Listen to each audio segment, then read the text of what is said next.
व्यासपीठावर उपस्थित आदरणीय महाजन सर, ज्यांच्या पुढाकारानं हा कार्यक्रम होतोय ते आदरणीय Appasaheb, Rotary Club of Pune शिवाजीनगरच्या अध्यक्षा अलका कांबळे मॅडम आणि आदरणीय बाविस्कर सर, रोटरीचे सर्व पदाधिकारी सदस्य, तसेच उपस्थित माझे सगळे सहकारी लोकमतचे माझे वरिष्ठ. खरं तर आपण जो हा माझा सन्मान केला आहे त्यामुळे मी थोडा भारावलो आहे. रोटरीसारख्या जागतिक पातळीवर काम करणाऱ्या संस्थेनं सन्मानित करणं ही खरंच एक आनंददायी गोष्ट आहे. त्यामुळं मी सुरुवातीलाच रोटरीच्या सर्व पदाधिकाऱ्यांचे, सदस्यांचे आणि ज्यांनी माझी निवड केली त्या निवड समितीचे मनापासून धन्यवाद व्यक्त करतो. खरं तर हा पुरस्कार म्हणजे मी थोडंफार जे काय बरं काम करतोय त्याला आपण सगळ्यांनी दिलेलं बळ आहे असं मी समजतो. या कौतुकामुळं यानंतरच्या काळात आणखी चांगलं काम करण्याची मला प्रेरणा मिळेल असं मी मानतोय. खरं म्हणजे हा पुरस्कार माझ्यासाठी खूप खास आहे. त्याची 2 कारणं आहेत. पहिलं कारण म्हणजे ज्यांच्या नावानं हा मला पुरस्कार दिला जातोय ते पत्रकार मुरलीधर चिपलकट्टी सर.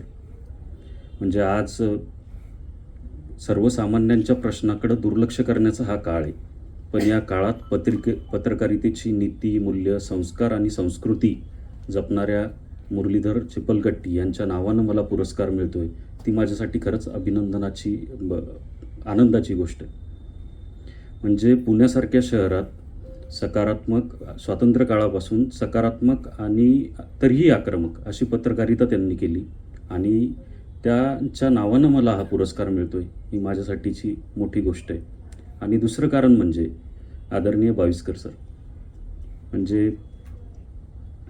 लोकमतचे समूह संपादक आणि माझे सुपरबॉस म्हणून मला त्यांचा आदर आहेच, पण पत्रकारितेच्या क्षेत्रातलं बाविस्कर सर माझ्यासाठी चालतं बोलतं विद्यापीठ आहे. गेल्या 40 वर्षांपेक्षा जास्त त्यांचा जो अनुभव आहे त्यातनं मला भरपूर शिकता येतं. म्हणजे सातत्यानं प्रत्यक्ष किंवा अप्रत्यक्षरित्या त्यांच्याकडनं मी बऱ्याच गोष्टी शिकतो.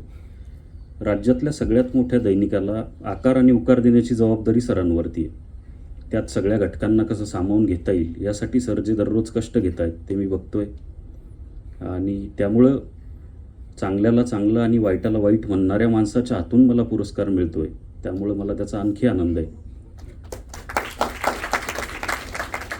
खरं तर आज या कार्यक्रमाला येताना मागच्या जवळपास 2.5 दशकांचा माझा पत्रकारितेतला प्रवास माझ्या डोळ्यासमोर आला.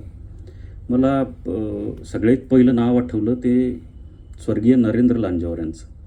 नरेंद्र लांजेवार, मी ज्या शाळेत शिकायचो बुलढाण्यात भारत विद्यालयात, त्या शाळेत ग्रंथपाल होते. 2-3 वर्षापूर्वीच त्यांचं निधन झालं.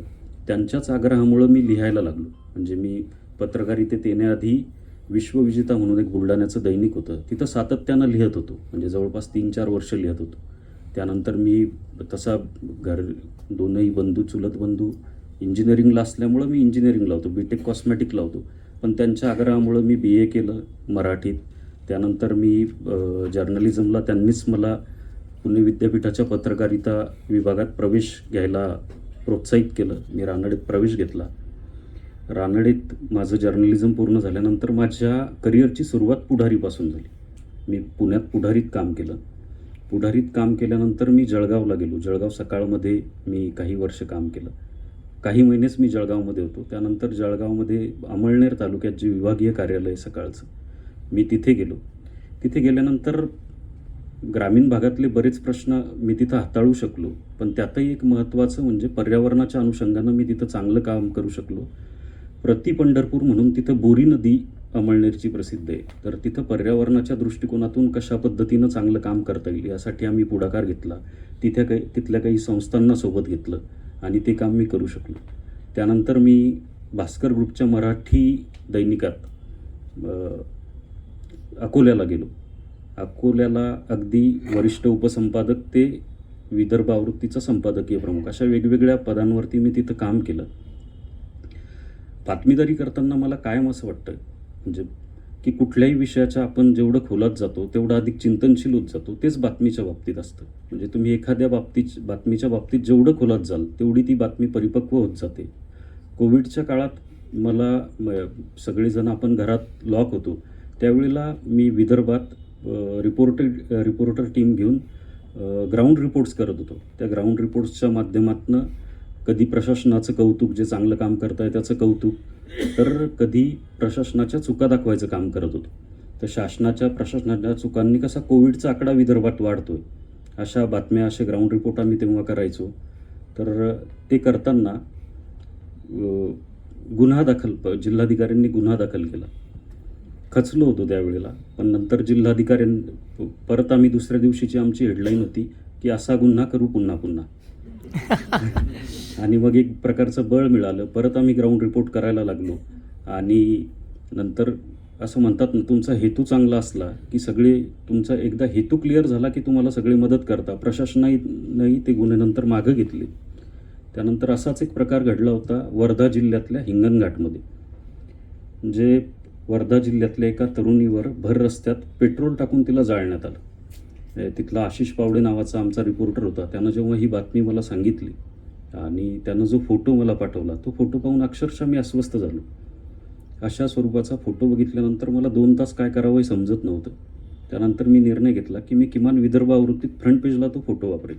पण तो इतका विचलित करणारा फोटो होता की मग त्यावरती प्रतिक्रिया उमटल्या की लहान मुलांना ते फोटो बघून कसं वाटेल, काय वाटेल. पण मग मी निर्णय घेतला, माझ्या वरिष्ठांनाही कळवलं की हा राज्यभर वापरावा असं मला वाटतं. की शेवटी कितीही कटू असलं तरी ते समाजाचं सत्य आहे आणि पत्रकार म्हणून ते सत्य समोर आणण्याची जबाबदारी आपली. तर त्या पद्धतीनं तो फोटो आम्ही प्रसिद्ध केला.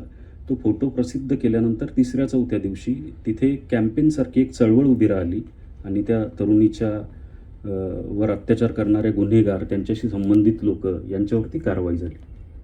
असाच एक किस्सा, सध्या सोशल मीडियाचा सगळा काळ आहे, तर यावरती खास करून शेतकरी नेते कुठल्याही शेतात, अकोल्यासारख्या ग्रामीण भागात कुठल्याही शेतात जातात, फोटो सेशन करतात. तर मला तो बळीराजाचा अपमान वाटला. म्हणून मी प्रत्यक्ष त्यांच्या सोशल मीडियावर त्यांनी जे लिहिलं होतं ते किती खोटं आहे हे दाखवणारी मजकूर आणि नंतर तो फोटो सेशन, तर ते ॲक्च्युअली फक्त 2-2 मिनिटासाठी तिथं गेले होते आणि फोटो काढले होते. तर ते आम्ही दुसऱ्या दिवशी फ्रंट पेजवर प्रसिद्ध केलं की आम्ही इथं केवळ फोटोसाठी. तर तो एक त्या पद्धतीने.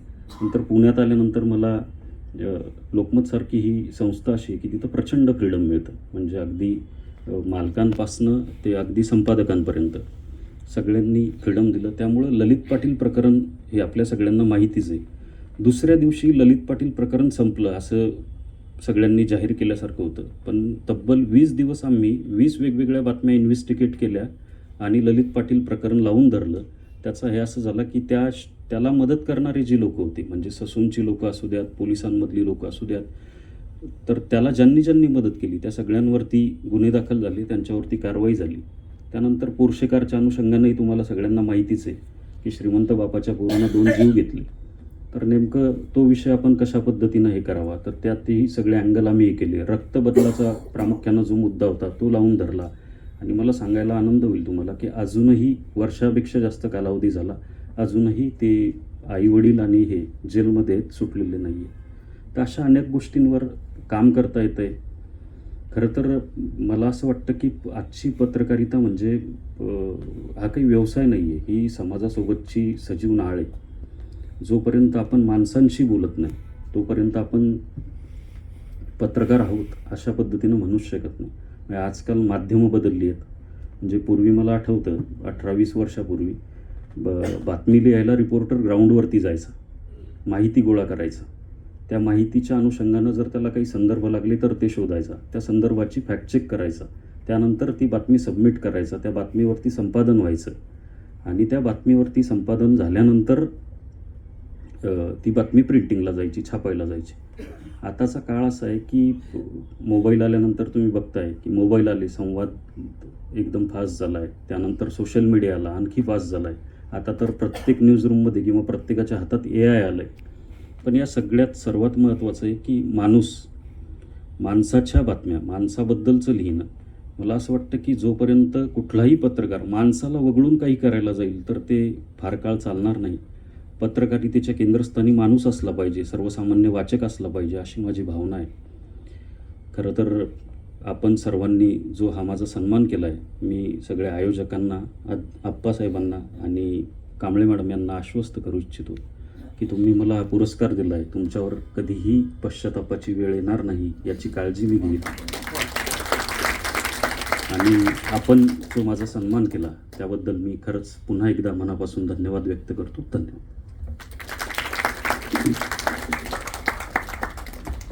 धन्यवाद. व्यवसायाकडे बघण्याचा तुमचा दृष्टिकोन तुम्ही जो आत्ता सांगितला